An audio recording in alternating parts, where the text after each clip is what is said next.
Welcome to Decision Point. Today we are going to continue our discussion about the question, as a nation, are we safer since 9/11, but sorry? Has our level of freedom declined since 9/11? In an effort to protect ourselves, are we on a perilous course as a nation? My guests today are Dr. Timothy Roth, Department Chair and Professor of Economics at University of Texas, El Paso, and Rashish Tahiliani, who is a lecturer in the Department of Business Administration at UTEP. Welcome, gentlemen. Thank you. Thank you for being here again. And we'll continue our discussion.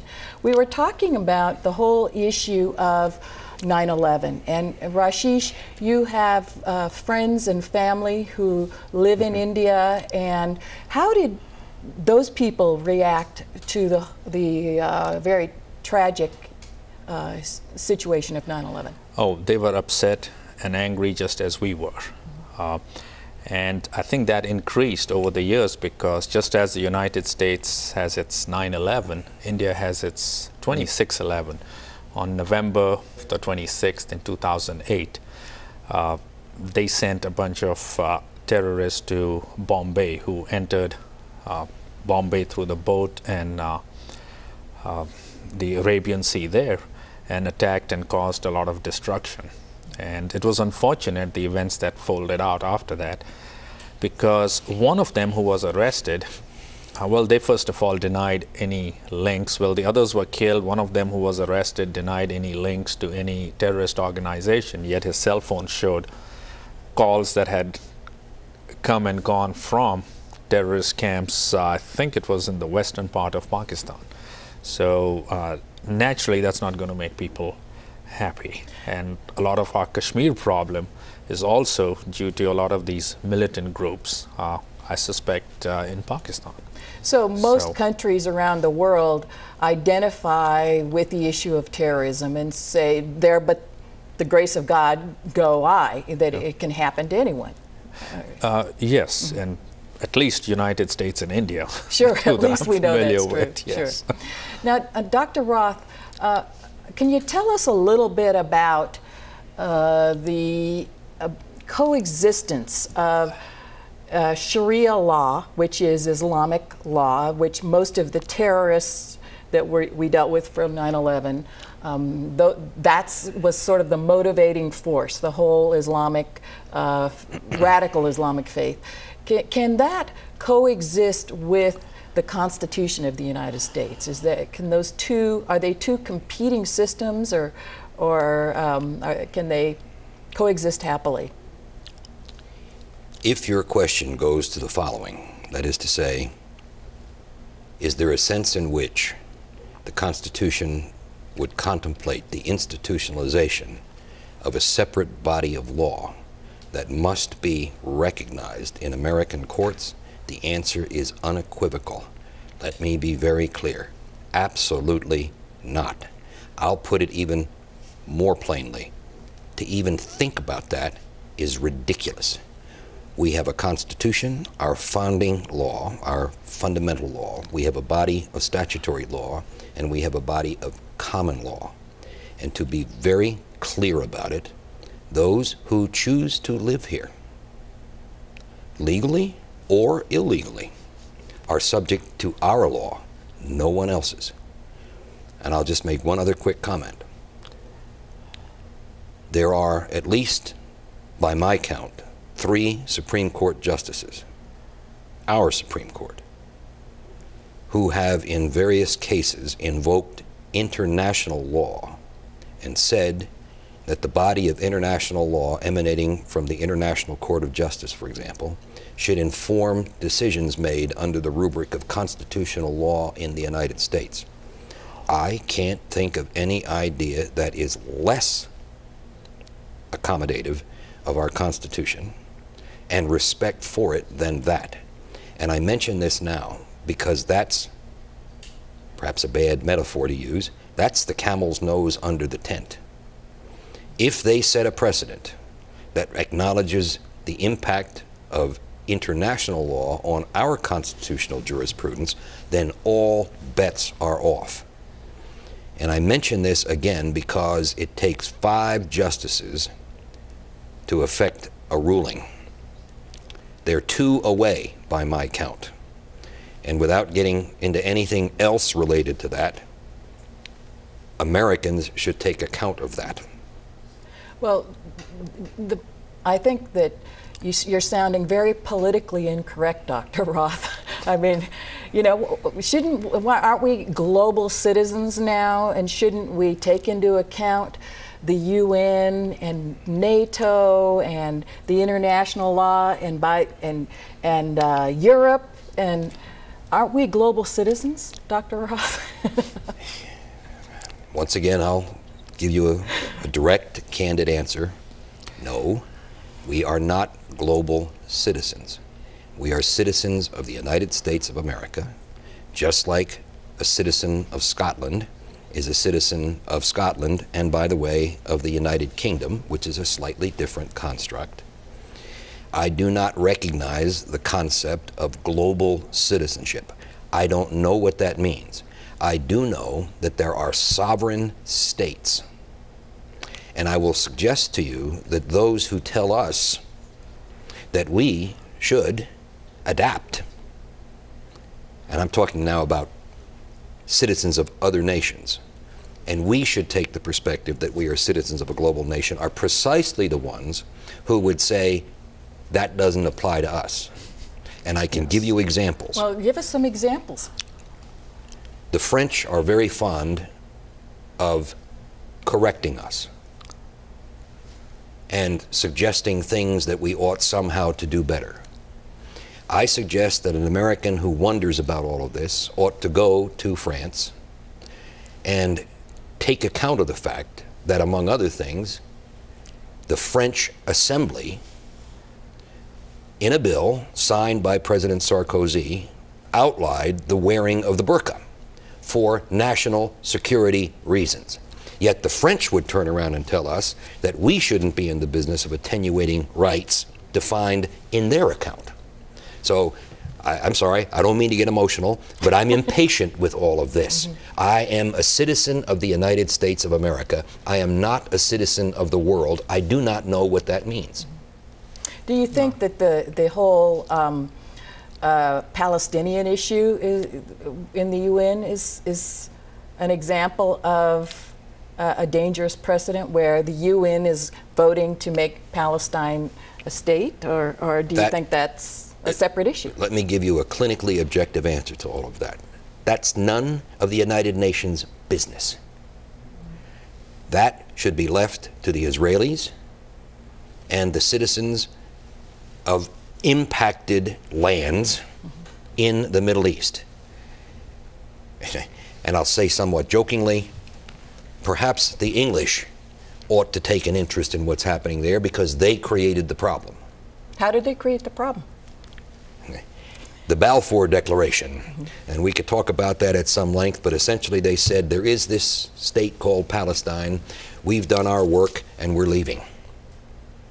And then, of course, when the Israelis created the State of Israel, in the sense that in 1948 it became the State of Israel, of course, others were not exactly receptive to that, but the predicate had been laid by the British, and they chose to walk away. So the point is, this is a perfect illustration of national prerogatives. It's the Israelis who ought to be talking with affected parties, right. Not the United Nations.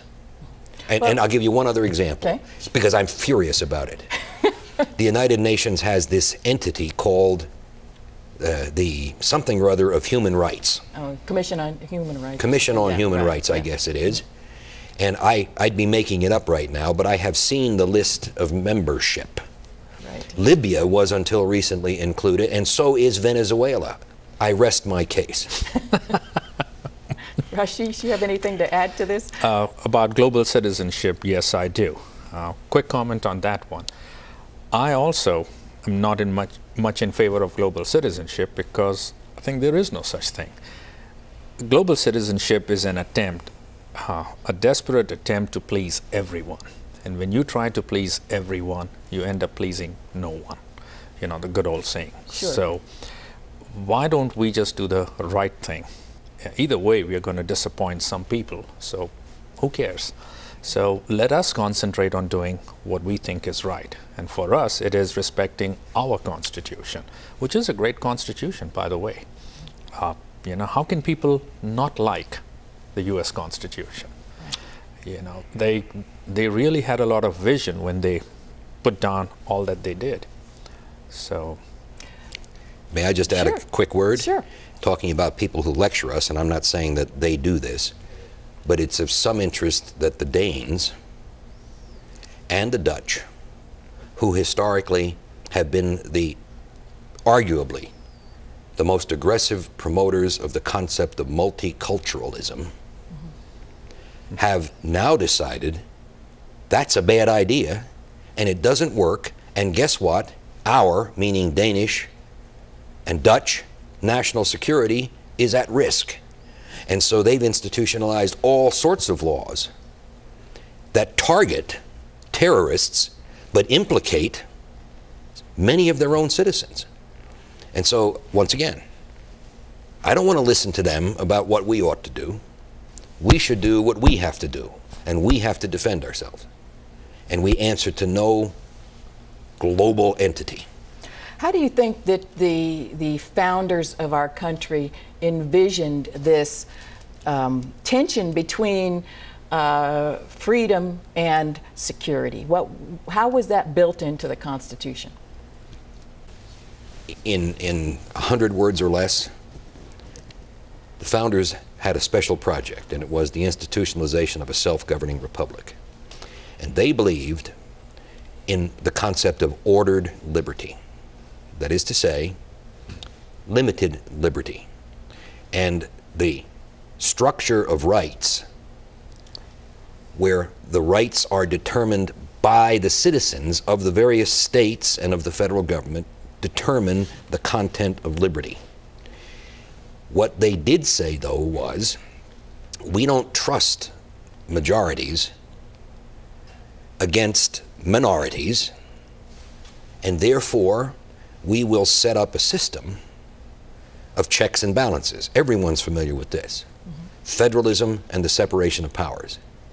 And it was their view that those two ideas, plus the two houses of Congress, and they intended, by the way, that the houses of Congress be quite literally at each other's throat all the time. They did not believe in kumbaya. Okay. They didn't believe in it. They wanted them to come to town for a limited amount of time, argue, settle one or two issues, and then go home. They're staying too long, right? They should follow the Texas lead. Once every 2 years for 140 days and go home. But my point is, they never imagined that civil liberties, however defined, would be unconstrained and undefined and generated, like, to use Justice Scalia's metaphor, which he got, by the way, from a decision in 1965, the Griswold decision, but he adds to it, rights are not a penumbra formed by emanations from the 14th Amendment. No, they are not. They are institutionalized by the people through their elected representatives. I hope I've been responsive. Yes, I think you have been, definitely. What about that, Rashish? Do you think that the terrorists from 9/11, do you think that they were striking at the heart of who we are as a country and as a people based on the targets that they selected? Absolutely. And if you look at the targets they selected, I mean, they were aiming at the White House. I mean, they were not successful, but White House, you know, is the official residence of the President of the United States. So, you know, that was the most powerful man on earth, according to many people. Then they targeted World Trade Center, the icon of free market capitalism, you know, which is what made the U.S. what it is. And then the other one was Pentagon, you know, the biggest defense establishment in the world. So by targeting these three, I think they were going, they were not just targeting at some physical buildings, but also what those physical buildings stood for and represented. So they So were they going for the understand heart. our Constitution very well, I guess. I doubt that. I don't think they have any understanding of it. I think most of them can barely read. That's not the point, however. I think in a perverse sense. How did they pick those targets? This actually is the point I wanted to make. They have a rough and ready understanding that the capitalist system can be, the metaphor for the capitalist system is understood by many to be New York. The Brits would say it's London, and the French would say it's Paris, and the Germans would say it's Berlin, but by God, it is generally accepted it's New York. Okay, so they have that understanding. They also have the understanding that we, the United States, us, we have become the defenders of Western civilization. And so in a perverse sense, and by the way, don't misunderstand me, it was a tragedy that lives were lost. It's a tragedy that we're absorbing all these costs. But I'm making a slightly different point. My point is, in a ridiculous way, the terrorists have paid us a compliment, because they are saying that we are the leaders in every sense of the word of Western civilization, and it is Western civilization that they think threatens them, and to attack us attacks that. So do you think that they have succeeded in diminishing the vision of our founding fathers through this attack? I mean, we've got diminished freedoms, diminished economic power. Here we are 10 years later in huge debt, and people wondering if we're going to collapse financially as a country. Maybe they've succeeded more than we realize. What do you think? I'm not sure if we, correct me if I'm wrong, but I'm not sure if we can tie the two together. I mean, the economic problems we might be facing, I think, are separate from 9/11 issues. The debt problem we are facing maybe, well, is different from that. You know, we have our own, we are doing things that we could do differently. But I'm not sure if our economic problems today can be tied or attributed to 9/11. So in that sense, I don't think we can say that they have succeeded in ruining our economic system. We've succeeded, right? I think it's some of the things we have done that have resulted in that, you know. Yeah, I think those two concepts, if I may follow. I'm sorry, yes, I agree with you. I agree with you. I would add this, though. The founders, you ask about the founders' vision and whether that has been eroded somewhat in the post-9/11 maelstrom. I don't think you can say that it has eroded because of that. I think in some sense it may have been somewhat accelerated, but it has. This is a long-standing process. Let me put it in the fewest possible words. The founders believed that with liberty comes responsibility. And they would say, in rough words, if you have freedom, you have a duty of justice. And that duty of justice says, among other things, that you have a duty to stay informed and to stay engaged. Now, here's my point. I heard a liberal talking head a few days, Bob Beckel is his name. Oh, okay. I heard him say, and I'll give him the benefit of the doubt, he didn't mean it in the worst sense of the language. He said, we should move on. Ah, yes.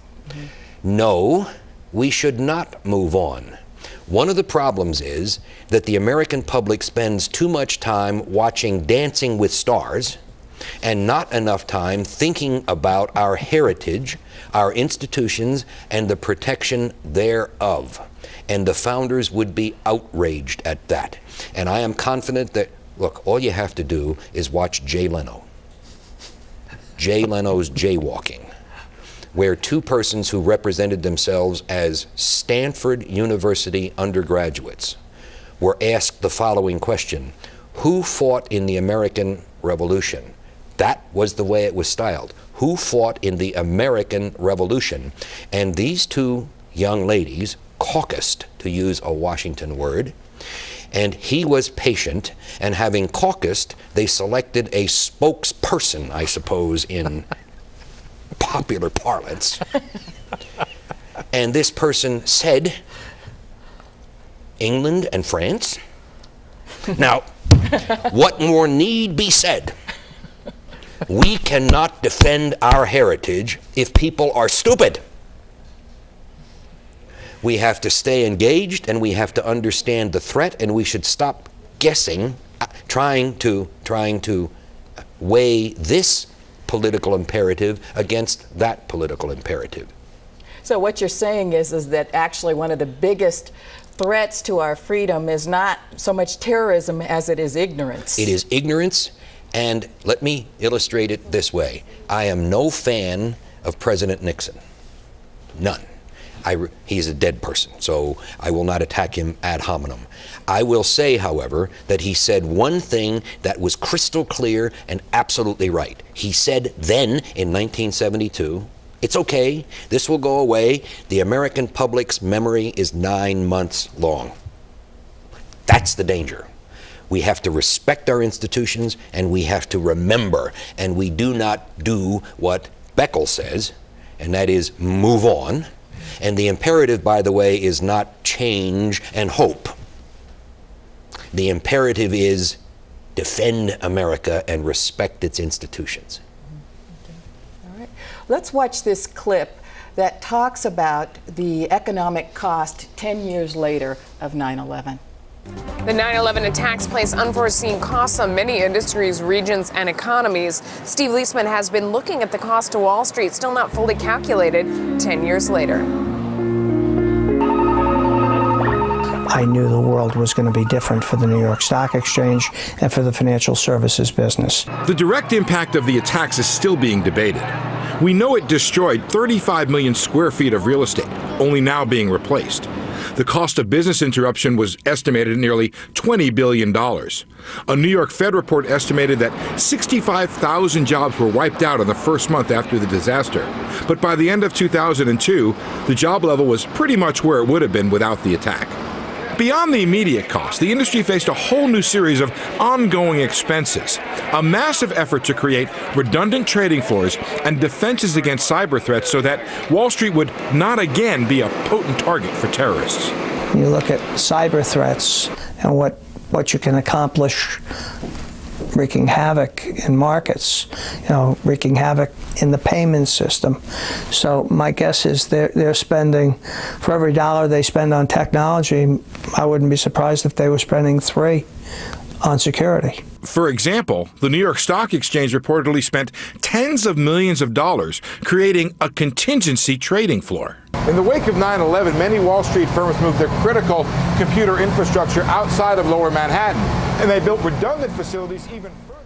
With the election coming up in a little more than a year, and we're hearing so much from our political candidates for president, I'm wondering if you gentlemen could provide us with maybe a checklist of a few items that we could think about as we are evaluating the political candidates in relationship to whether they will respect the Constitution and religious freedom and civil liberties.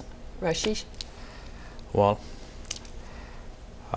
whoever the next president is should work on not growing the federal government any bigger. I think it has already become too big, and all successful nations have become successful, United States being the prime example, by having a smaller government. The bigger the federal government gets, I think the worse the economy gets and more our rights get attenuated. So I wouldn't want the federal government to grow out of hand. So what are some code words for growth of government? They may not come right out and say the government's got to grow. What kind of things do they say when they're trying to grow government but they don't want us to know it? we'll do this for you and we'll do that for you. And I think they should leave the free market alone. Right. Because that'll take Jobs care of programs, many for things. example? Yes. I've heard people say in other countries the government does this, that, and the other. And I usually feel, thank God we don't do that. Because they say, how come we don't do that? I feel, thank God we don't do that. I think the government should stay out of a lot of these things, and the economy will grow, and with the economy growing, jobs will be created, and I think people will be better off. Dr. Roth, what do you think? What would you have on your checklist as you're evaluating the candidates? I'll get very specific, Okay. at least in one respect. In my most recent book, in the preface, I quote the then Majority Whip, this is the last Congress, who was asked the following question: where in the Constitution do you find the authority to pass a national health insurance bill? And his answer was, the Constitution has nothing to do with most of what we do around here. Oh. So the first thing I would demand is that a person who intends to be a member of the House or the Senate say, I will insist on a point of order anytime legislation is introduced that a constitutional impact statement be associated with it. We have an economic impact statement, yes, right? And by the way, it is already a matter of law. It is there. The Congress pays no attention to it. None. You mean the constitutional impact statement is a Yes. matter of law? Oh, Yes. really? Where is it? I can't give you the page. But it's It is there. there. In It's fact, there. I'm Okay. writing about it right now Okay. because I'm working on a budget process reform paper. But Okay. the point is, 535 members of Congress, and not one has raised a point of order and said, where is the impact statement? Okay. So I would want that for starters. The Okay. second thing is, I would want someone who says, I understand the federal government's enumerated powers, and if you have questions, let me explain them to you. That's the next thing I would say. And the third thing I would say is, I want, as a prospective candidate, to do the following if I am elected. I want to institutionalize a system in which impartiality is respected, in the sense that there be no laws passed that distinguish in an economic sense among recipients. No discriminatory tax bills. I can quote Madison on that. No subsidies to anybody for any purpose, including education, because that's inherently discriminatory, and I can cite Jefferson on that, who wrote letters to Washington saying, there are those who want to do this, and I can find nowhere in the Constitution the authority to do that. And finally, if all of that's accomplished, think about the impact on the budget. Think about what it does really to our economic liberties if the government doesn't target all this stuff. And the last thing is, I would insist that someone who represents that they want to be a member of Congress or the Senate or now the President, I would insist that that person say, we are finished emasculating our military. We are now down to 9, count them, carrier battle groups. We have 11 carriers, but we don't have enough ships to man 11 battle groups. We're down to 3 Marine divisions, 10 Army divisions, what's left of 24 fighter groups. Oh, and by the way, we're down to 278 ships, down from 600 when President Reagan left office. And by the way, the Quadrennial Defense Review says we must be able to fight 2 wars simultaneously. I want a candidate to be able to articulate that and say in so many words, I am going to go about the business of getting rid of the stuff that the federal government does that it shouldn't do and institutionalizing the stuff that it should do, and the rest will be left to the states. How about that? Okay. Well, that sounds like a good checklist. Thank you, Dr. Roth. Let us know what you have decided about this whole issue of the erosion of our civil liberties. You'll find us on Facebook, our website, or Twitter. Thank you very much for watching.